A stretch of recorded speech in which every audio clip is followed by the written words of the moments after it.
Hey guys, Mark with the Dog Trainer here. Today we're going to be doing a video all about cutting our dog's nails. Now we're going to break this into kind of two sections. The first half of the video is going to be about a Dremel versus a nail clipper because one might work better for you compared to the other depending on your situation. And then the second half of the video is going to be where to start with introducing either a Dremel or nail clipper to your dog. Now, both sections of this video, there is a little bit of gray area. So I'm going to try my best to at least give you guys food for thought and give you some different options and things to think about. So I'm going to put links in the video description to the Dremel and clippers that I personally use. So if it's helpful, feel free to check those out. So let's get to it. Okay, so the first thing that I would be thinking about when it comes to a Dremel versus traditional nail clippers is going to be the owner's comfort level, where, you know, depending on how much you know about this, one of the major mistakes that people make when they're cutting their dog's nails is cutting them too short.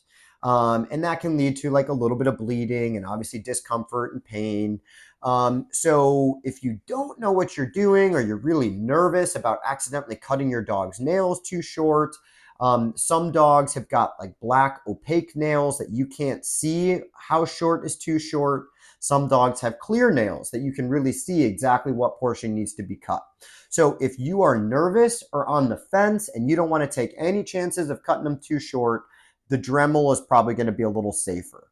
You know, same thing if we've got a really flinchy dog and they kind of pull their paw away when you go to cut, you know, obviously we don't want to accidentally cut too short. So I guess the first thing we would say is the owner's comfort level. Now, moving on to the next thing that I would be thinking about is our dog's nail shape, where like most dogs have nails that kind of come to a point. But every once in a while, dogs like my Shepherd Husky mix have a kind of a weird, unique shaped nail that his nails are actually a little more like rectangular. So they don't come to a point. There's really like this really big flat surface that his nail shape makes it really difficult to cut with clippers because there's just a lot to cut through. And a lot of times his nail doesn't fit in the groove super well. So if you've got a dog that has a kind of weird shaped nail that's a little more rectangular, you may want to go with the Dremel versus the clipper. Now, and again, to that same point, Dremels and different attachments for the Dremel sometimes can give you a little bit more flexibility to work around, you know, different nooks and crannies and things like that.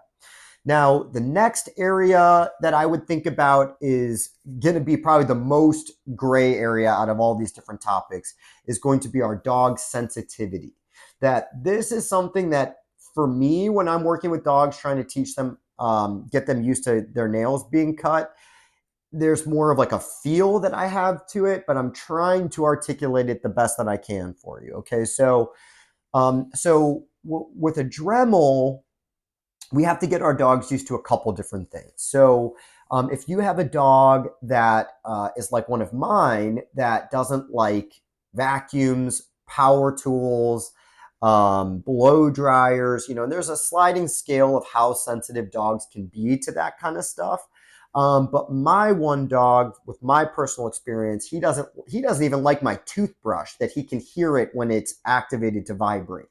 So dogs that are really sensitive to sound, that might be the harder component of getting a dog adjusted to the Dremel. Okay, where obviously a nail clipper is almost silent outside of like the actual cutting of the nail itself. So I guess we would say our dog's sensitivity to sound or electrical stuff. Now, the next thing to kind of think about is, generally speaking, the Dremel is less intense, but the dogs have to get used to it for a longer period of time because you kind of have to sit there for a good few seconds to kind of sand away a good portion of the nail. Where the clipper, it's a instantaneous thing once, you know, you've got this wrapped around your dog's nail, but it might be a little bit more forceful to kind of get through that nail. So if you think your dog might do a little better with a slow and steady approach, a Dremel might work a little better. If you think your dog's going to be a little better about let's just cut it and be done with it, a clipper is going to be a little bit better. And kind of on that same point, sometimes because a few of my dogs are just really hate getting their nails cut. And sometimes I almost will use the clippers to sneak cut, is what I guess I'll call it. That if they're asleep on the couch or something like that, I might grab these and just really quickly cut a nail before they even realize what's going on. Where you can't really do that with a Dremel, because the second they hear it turn on, they're going to wake up and kind of be aware of it. So that's something else that I would think about.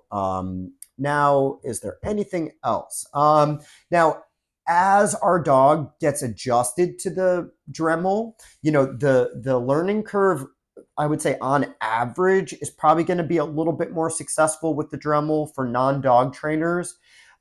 Because if you can even get your dog adjusted to just feeling that sensation for a second, you're at least cutting something off. And then, each time you can at least touch that nail for a second, you're slowly chipping away at it.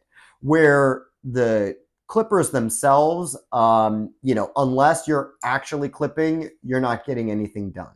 Okay, now that's probably the best I can do to kind of push you one way or the other.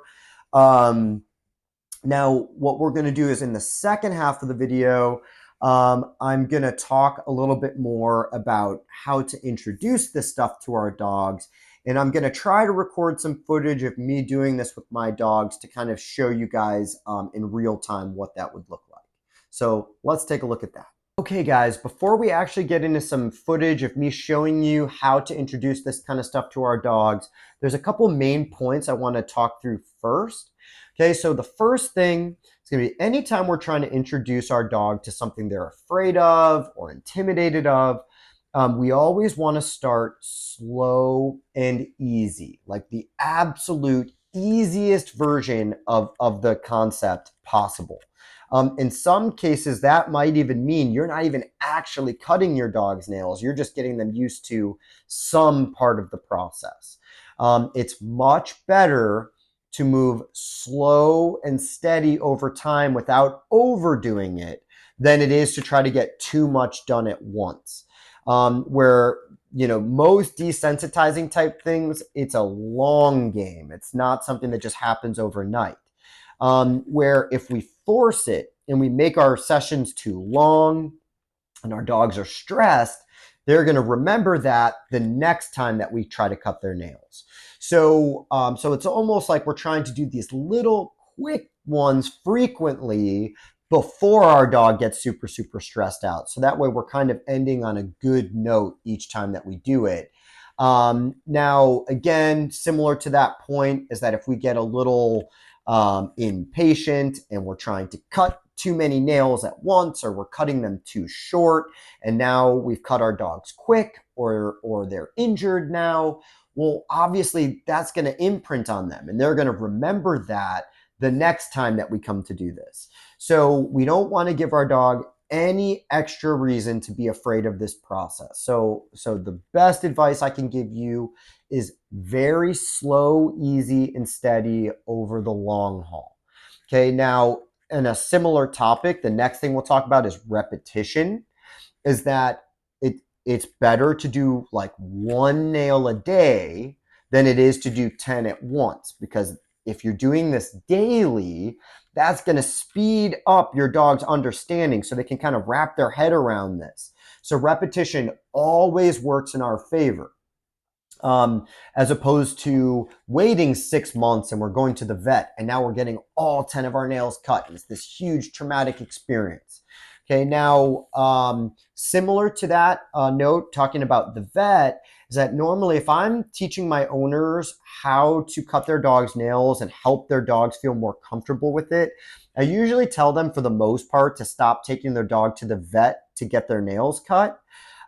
Because you really want to be aware of where you're at in this progression of like what your dog's comfortable with. where let's say you've like officially gotten your dog to a point that they'll let you cut one nail a day, no problem.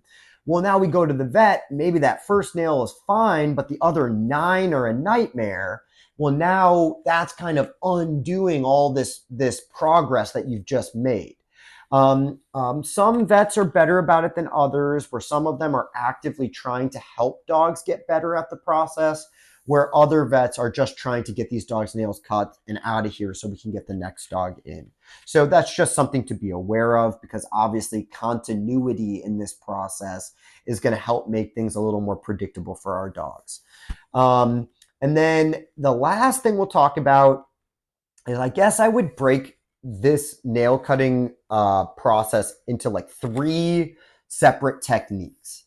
Okay, so the main technique we're going to talk about in this video is what I would just call desensitizing, which is like teaching our dogs to feel comfortable with the sound of the Dremel and the feel of it vibrating when it touches their nail, and how to get comfortable with feeling that vibration for longer periods of time.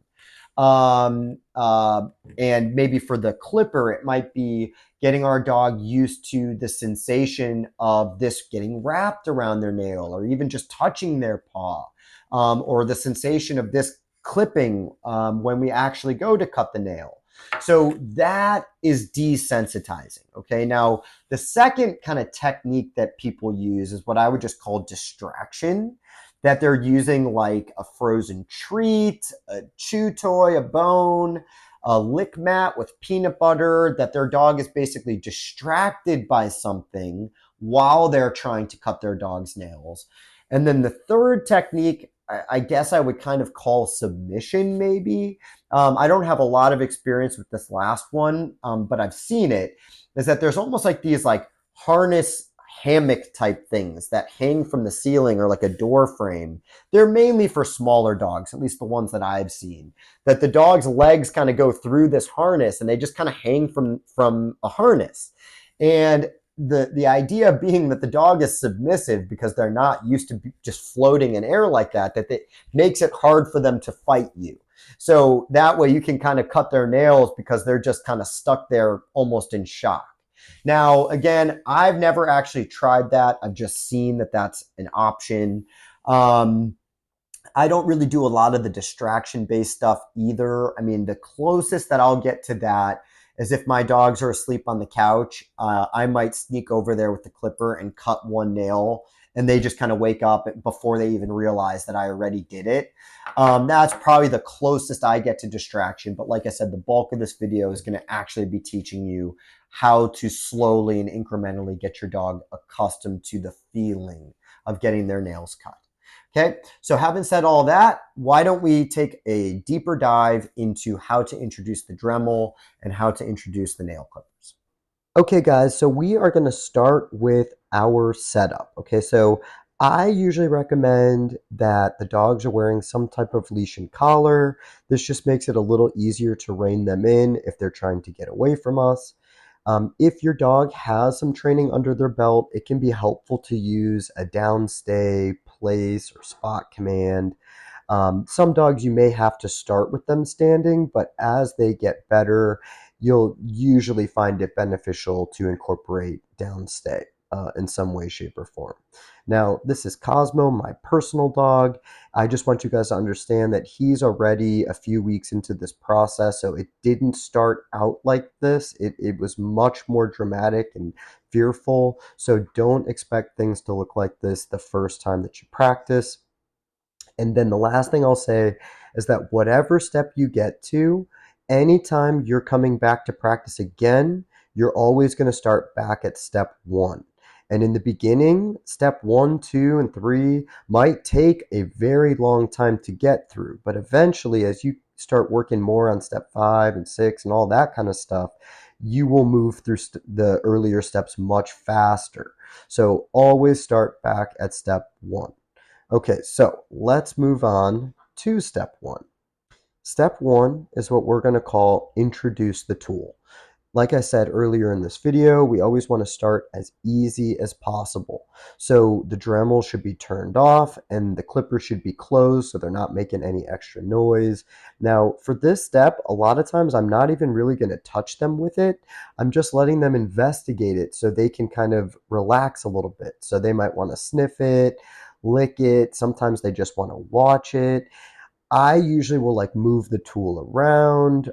Sometimes I put it down next to them, and really I'm just waiting until it's obvious that they're not jumping away from it every time that I move it. So again, some dogs this might take a little bit of time to get to. For step 2, okay, this is what I'm going to call touch with the tool. So we're going to start petting them with the tool. It usually works better to start with like the body. And as they get better and better at this, I'll start kind of incrementally working more towards the paws. A lot of times it can be helpful to use your other hand to kind of pet them, because I think that that just kind of makes them feel more like they're just being loved on, as opposed to us trying to cut a nail or something like that. And what we're really looking for as we progress through this step is what I call the flinch reflex, is that you'll see that like earlier on in the process, anytime the tool, like the Dremel or the nail clipper, touches their paw, at least close to the nail, they start to pull it away.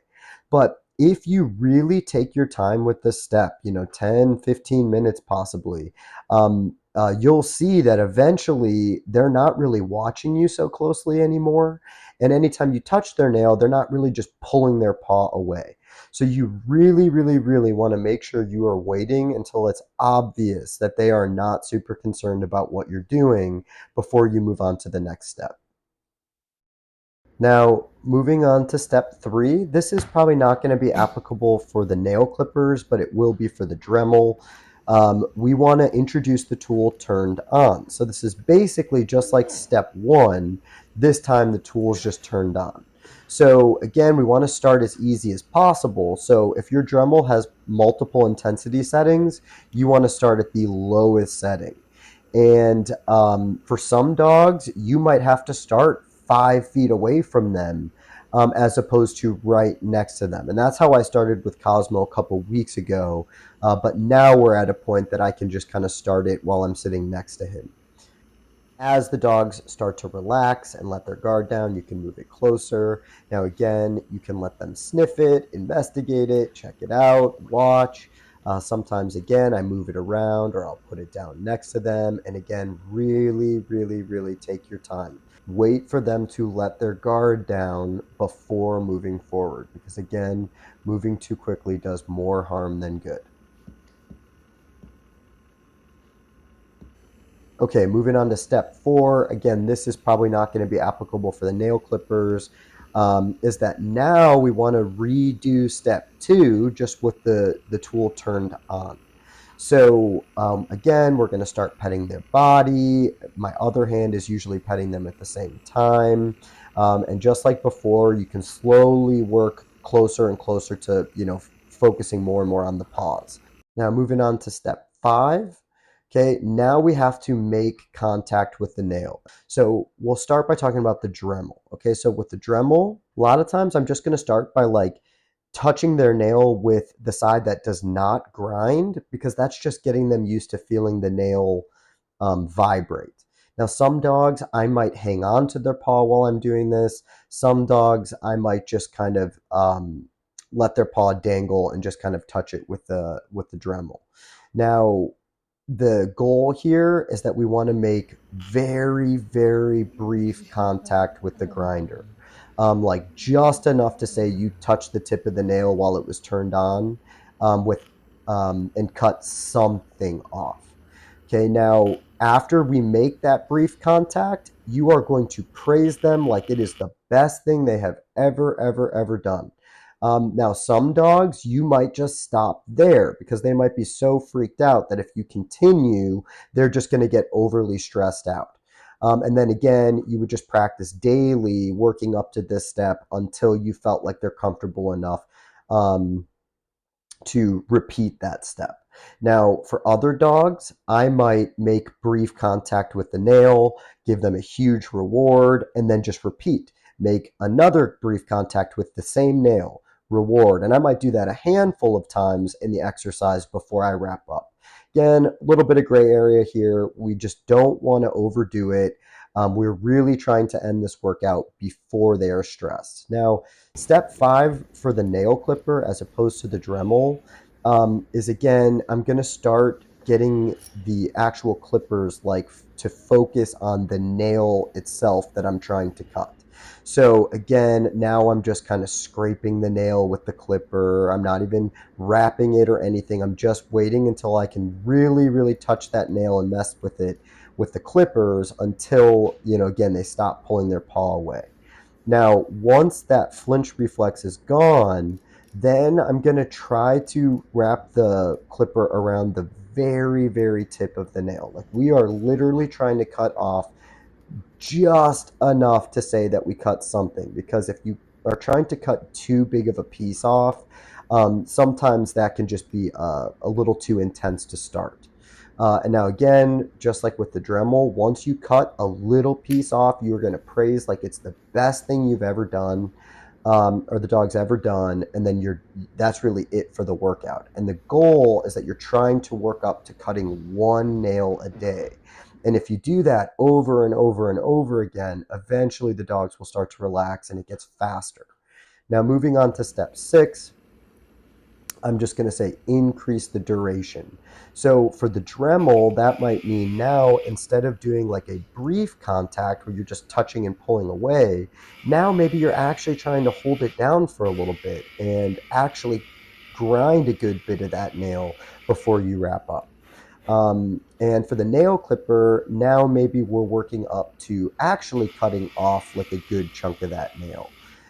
And again, it's probably going to be a little tricky to kind of figure out when your dog's ready for that next step. But again, this is just a good starting point. Now, the last step is what I'll just say is increase intensity. And again, don't be discouraged. It could take you months to get to step 6 and step 7. So for the Dremel, now I'm going to start back at step 3, and I'm just going to turn my Dremel up to a faster setting. And now again, it's going to be louder and the vibration is going to be more intense. So in some regards, it's going to be like starting over. But the benefit to doing this is that the faster settings on the Dremel will get things done very, very quickly. So if you can get your dog accustomed to feeling that Dremel on its highest setting for even a second, you've really started to open up the door to getting this done much faster. Now, for step 7 with the nail clipper, over time, I might just be working up to cutting, a few nails in a sitting. And again, it might take a year to get to this point, but eventually, it would be nice that we could just sit down once a month and cut our dog's nails, like all 10 of them. But again, I would really move slow with it. There's no rush to get there. It can really take time over the long haul. So that is pretty much everything I can really cram into this video. I'm sorry that it's already so long. As always, thank you guys so much for watching. I'll see you in the next video.